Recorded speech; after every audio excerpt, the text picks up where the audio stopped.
Hello, welcome to my cozy corner, I guess. If you listened to the announcement that I sent out on Monday, then you know that we are having a little fun today. I am going to be having these little lightning bug sessions, I want to call them. It's kind of cheesy, but I like it. So, what I want to do with these is kind of give us all these little bright spots in the insanity that is the world today. And I guess it kind of ties into the stories that I'm going to share today, but they had me thinking, and I was remembering. I've been in nostalgia mode for a couple weeks, and I was remembering how much I loved watching the Fireflies when I was younger, because we always had a bunch in Hot Springs. I don't know if that's just my childhood memories being lofty or whatever, but I do remember sitting a lot of times on the porch or just in my window and watching all the fireflies right after the sun or right as the sun is setting. It's one of those things, those small little joys that has carried into my adult life, and every time I see fireflies, like my heart gets that warm, nostalgic feeling. And I kind of want to carry those little warmth, those little things that give you that warmth into the month and, have this space, this little peaceful moments, just starting the month with good vibes. Don't need to go more deep than that. I think a lot of the nostalgia that I've been feeling comes from the leaves changing here in Michigan. They did take a minute to start turning, which is later than I'm used to, having grown up in Arkansas, where actually I don't even know how to explain Arkansas seasons, because if you have been in Arkansas or anywhere in the deep south, you pretty much know that all the seasons are a joke. I really looked forward to fall and watching all of the trees change, because in Arkansas, it's a much longer period of transition than it is here in Michigan. And Hot Springs, the town where I grew up, is a national park itself, so it's surrounded with mountains, very small mountains compared to the Rockies and the other mountain ranges that are in the Ouachita mountain range, but those will always be mountains to me. So that makes for some really spectacular views in the fall, especially. Before I get much deeper into it, I hope that you have your coffee and or tea, and if you do, let me know what you are drinking. I have chamomile and freshly grated ginger tea, and we're not going to talk about how many cups I've had or how many times this video has been attempted to record, or how many times I've been, oh my goodness, English, or how many times I've attempted to film this episode. Is this my first cup? Is it my 18th cup? The world will never know. So yes, get cozy with me, pull up a really soft blanket. This is a gift from a friend, Mona Lisa, who has a channel on YouTube, but I will link into the description. She has some really good content, and her channel's kind of been blowing up lately. Check out her channel and give her a subscribe while you get settled in. Okay, so all of this nature talk and changing of the leaves is really integral to how I view my time in Arkansas. Not just because there's a lot of it, but because when I was young, a lot of my identity was kind of up in the air. And I wanted to share some of these stories because my nostalgia and feelings of watching the leaves change in Arkansas and how pretty that was kind of has had me in this very nostalgic mood. I've been thinking a lot about Arkansas and what about it I had good feelings about, because we've shared and talked about the really rough things that happened to me in Arkansas, but still in my head there are all these really good experiences that I had. There were really formative experiences that helped me grow into the person I am now, that helped me at least get an idea of the person I wanted to become when I grew up. So I think this is a very unique, in a way, experience for people who grow up in a minority group or especially are mixed. Our home unless we're lucky or just in a community that is very supportive, there are a lot of conflicting feelings about where we've grown up and the way people have seen us, especially in those formative years. And I know, especially for myself, that when I think about my time growing up, it almost feels like these very sharp shifts from good to bad between one moment and the next. And part of that, I think, is how the brain and memory works, and the fact that as a kid, you only really take note of those experiences that are on the extreme, but it creates some very strange, conflicting feelings. I don't know if I will always, I don't know if I will ever look back at Arkansas and think of it as this really amazing, beautiful place. There's a lot of pain and history there that can't be erased in my mind. But part of life is seeing the good things in our circumstances. And sometimes that's taken to the extreme where you don't want to remember the bad things at all. But I think there's a balance between maybe what you choose to remember or what you take from an experience. And that's easier said than done, but I think it's good to talk about those good things that you remember as well as the bad, because those things are just as important in your memories and your mind and how you see the world or act in the world. A lot of my identity as a very young child was kind of all over the place. I didn't know anything about race. I never paid attention to my skin or my cousin's skin. It wasn't something that was really brought up to us, obviously. I was like 4 and under, no one would say anything. But if you've listened for a while, you know when I went to kindergarten, I encountered racism for the first time. And from then on out, that kind of started that very weird dichotomy of experiences. And I did not know what my identity was, because it felt like something had been taken from me, but I didn't even know it was there before, so I don't really know how to describe it. But my identity was no longer something that was evident. I questioned where I came from. I questioned why my parents looked different. I questioned why that mattered to people. And the fact that, especially in 1996, 7, when I was in kindergarten and first grade, everything was so polarized as far as if you're black or you're white and which side of that identity you sit in.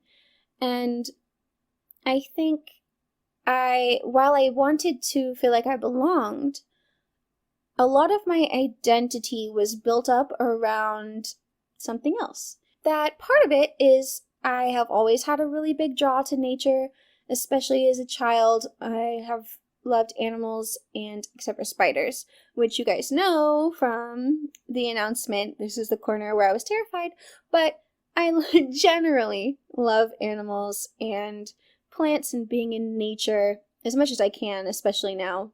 But I really look to nature as a place where I could really belong, or where I felt like I didn't have to question myself. I remember sitting in a tree that I used to climb with my friend. It was a very large pine tree. I had to think about that because I always call them Christmas trees. That is an old habit that will never die. But we used to climb up as high as we could. And I remember very vividly the feeling of the sticky sap on my fingers and how to avoid, or trying to avoid, the pine needles when I was climbing.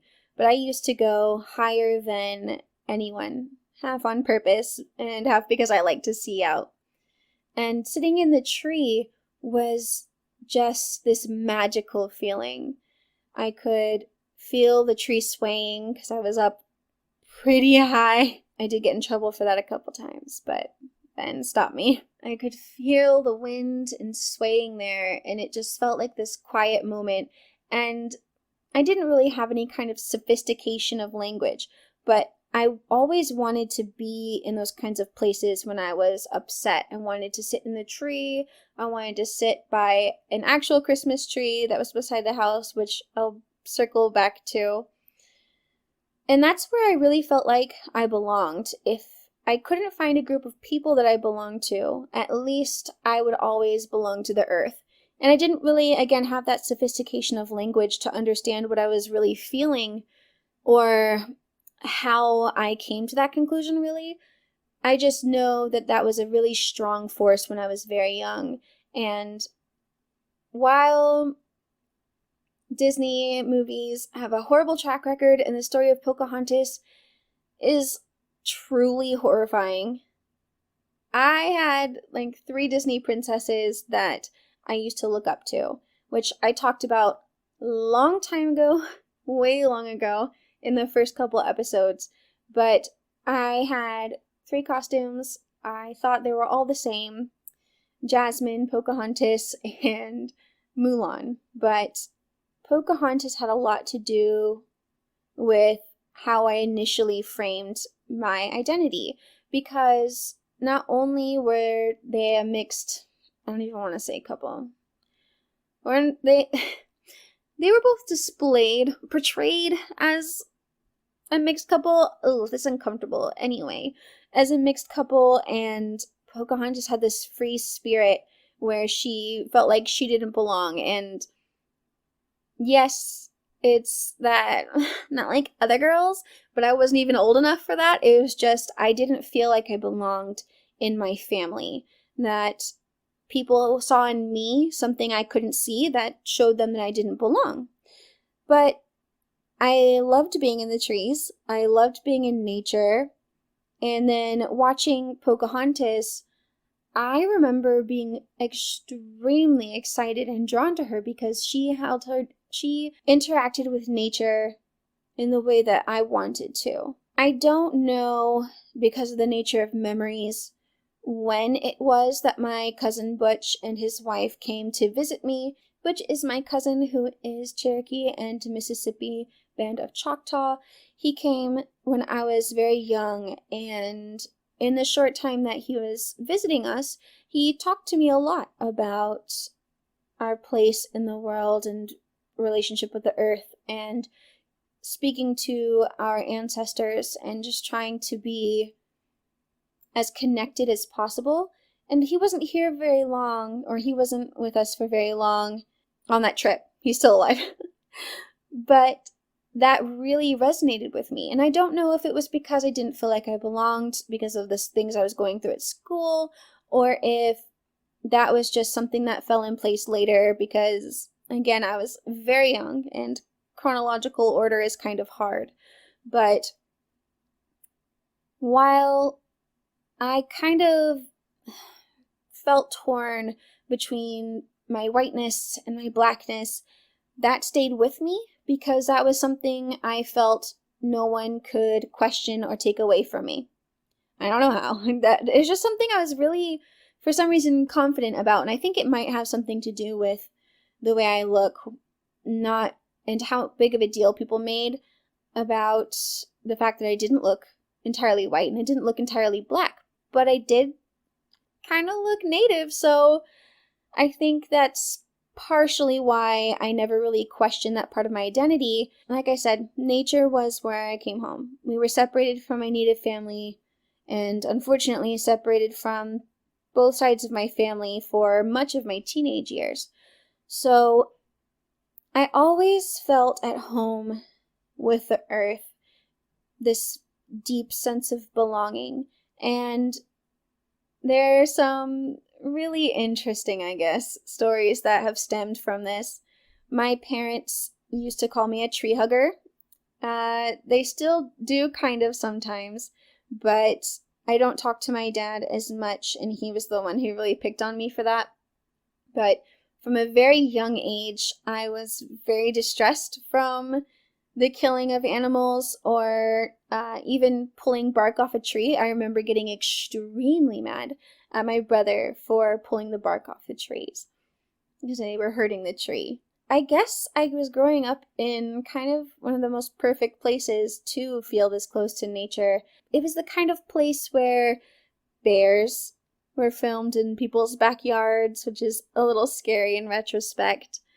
I remember looking out of my window when I worked for the church downtown and saw deer on the side of the mountain where my office faced, a couple wolves that were very hungry, which is the only reason why they come down. There is a plethora of dangerous animals and insects, and I almost called snakes arachnids, reptiles. That's the word. We're gonna pretend that didn't happen. And reptiles. But I don't know, it's a very alive place. Also, if you're bored, if you want to look up some amazing waterfalls and lakes, Hot Springs has that too, because they're actually hot springs, and that's why it's called that. But there's this whole website devoted to, I think it's a website, to hidden waterfalls that you can find there when you go hiking. That part of Arkansas I'm extremely grateful for. While my parents used my particular feelings about plants and animals against me, especially in the case of a missionary who tricked me into eating deer meat.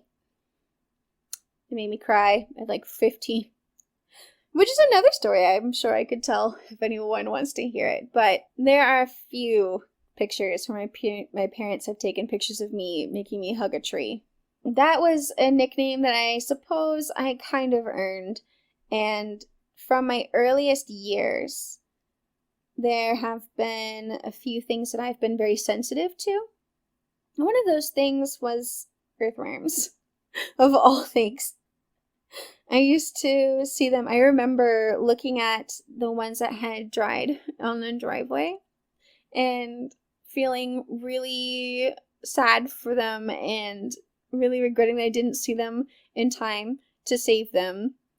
So I kind of made a promise that I would look on the ground anytime I was out of the car, going to the car, no matter where I was, and make sure there weren't any earthworms.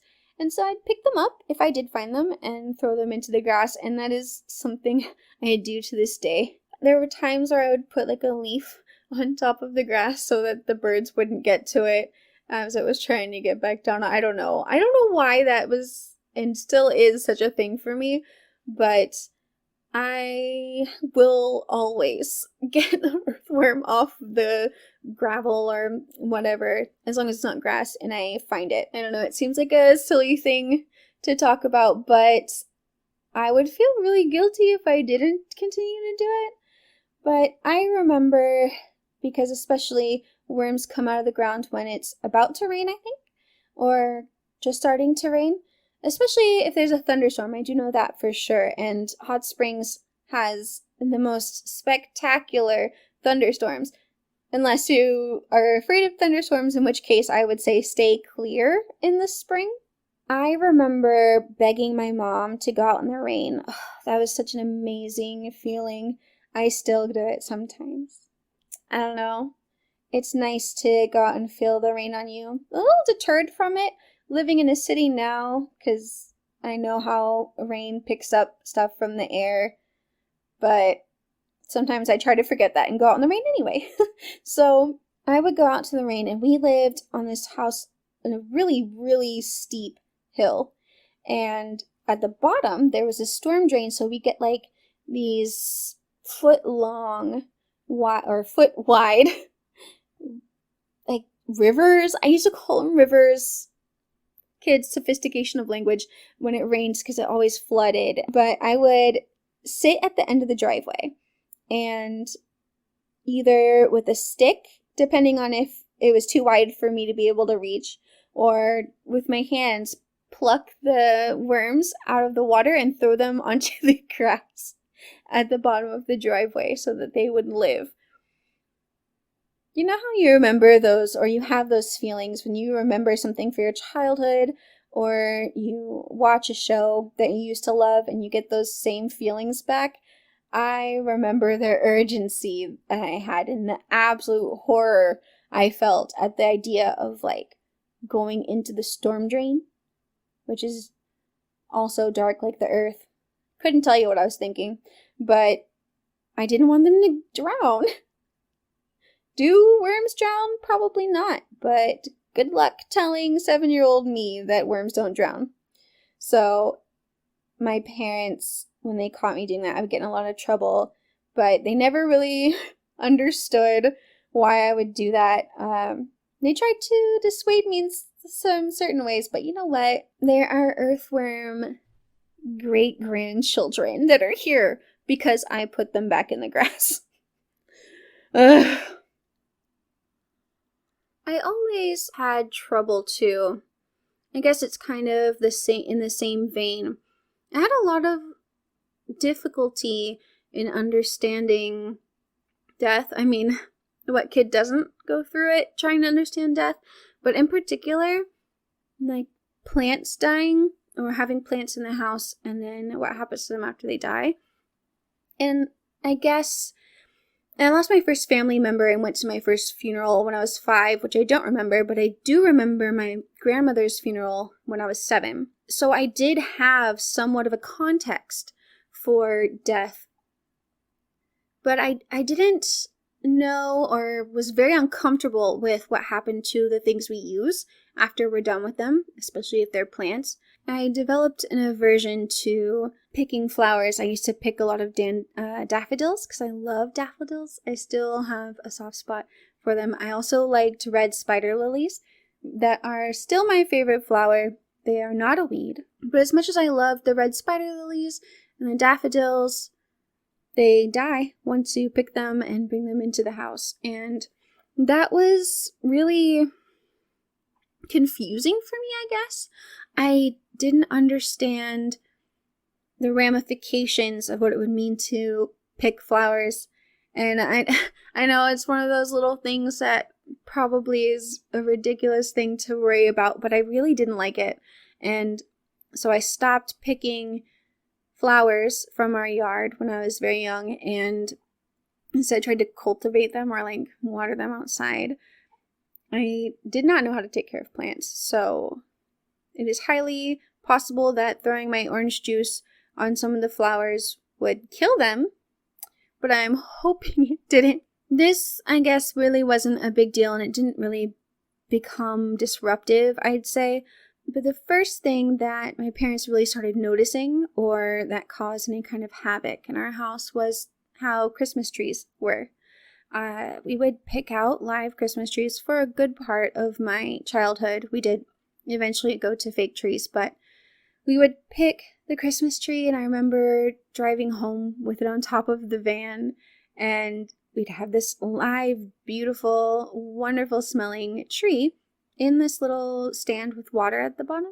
And we'd leave it up through Christmas, all the way through to the Epiphany in early January. And by then, a lot of times it had started to die.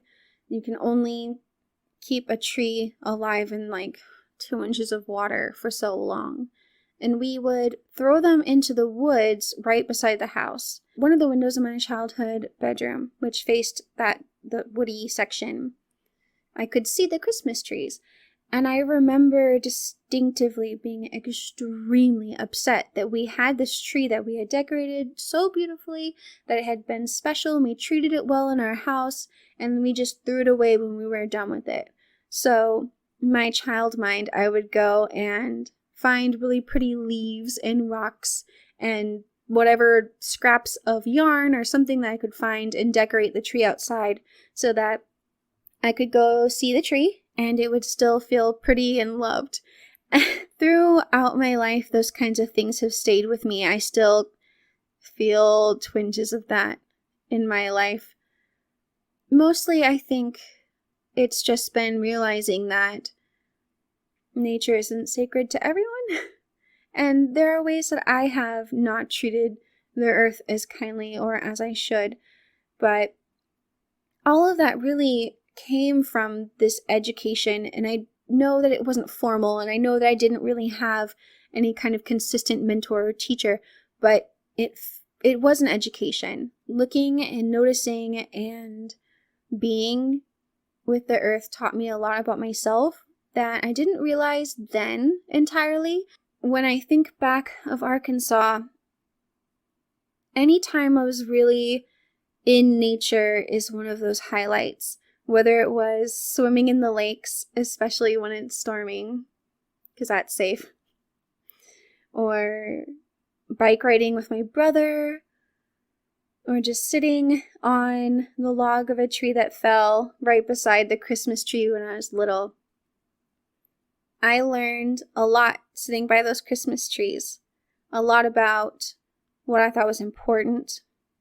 A lot of my beliefs about life.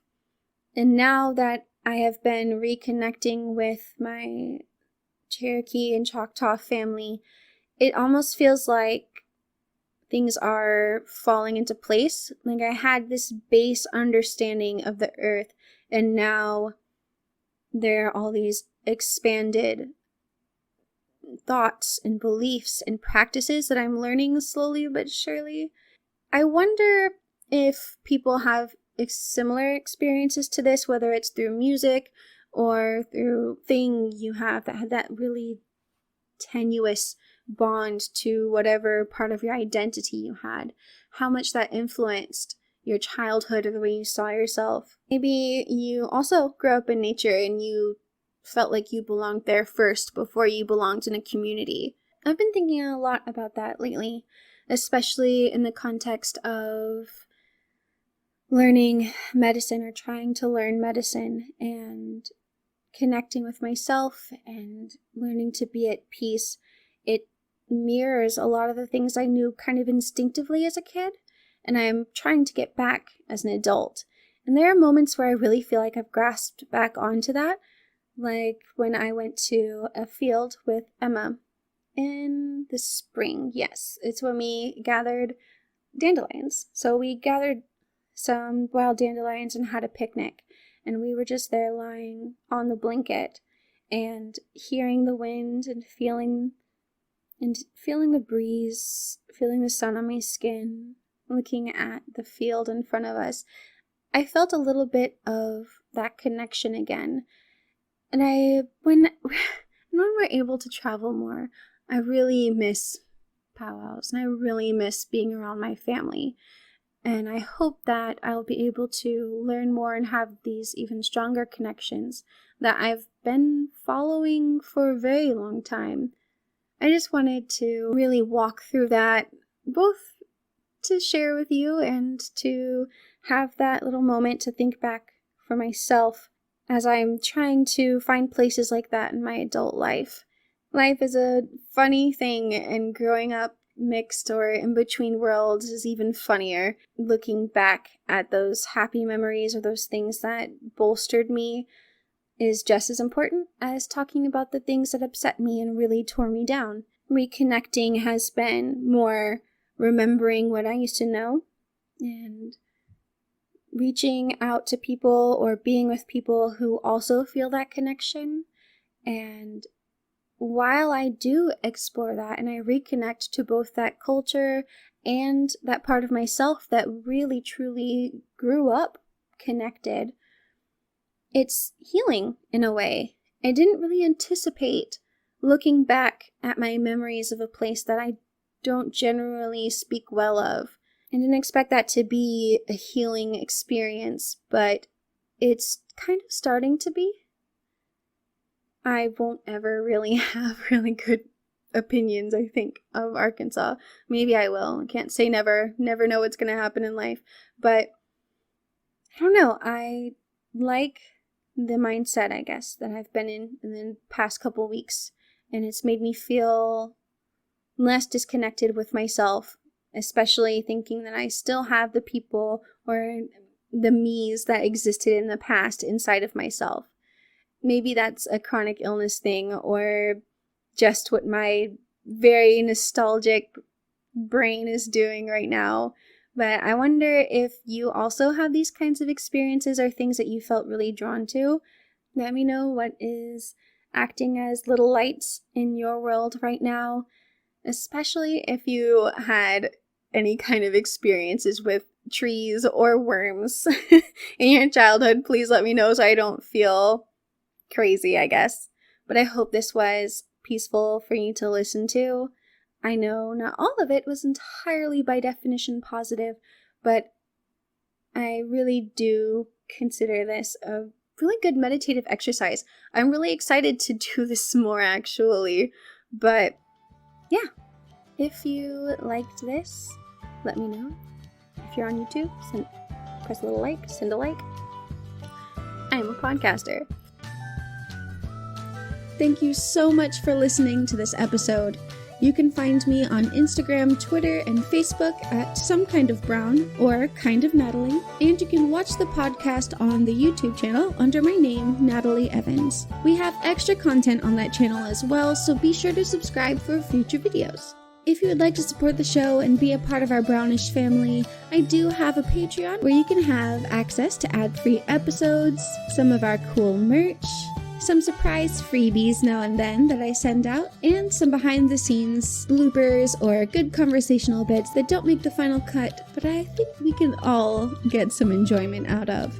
If Patreon isn't your style, you can buy me a coffee through the link in the show notes or in the link tree on all the social media to make a one-time donation. And to help our colorful family grow, subscribe wherever you're listening and spread the word about this podcast. All your support helps me keep going, especially after everything that's happened so far. Thank you to Purple Planet for the use of their song, Love Life, and I'll see you later with some more shades of brown.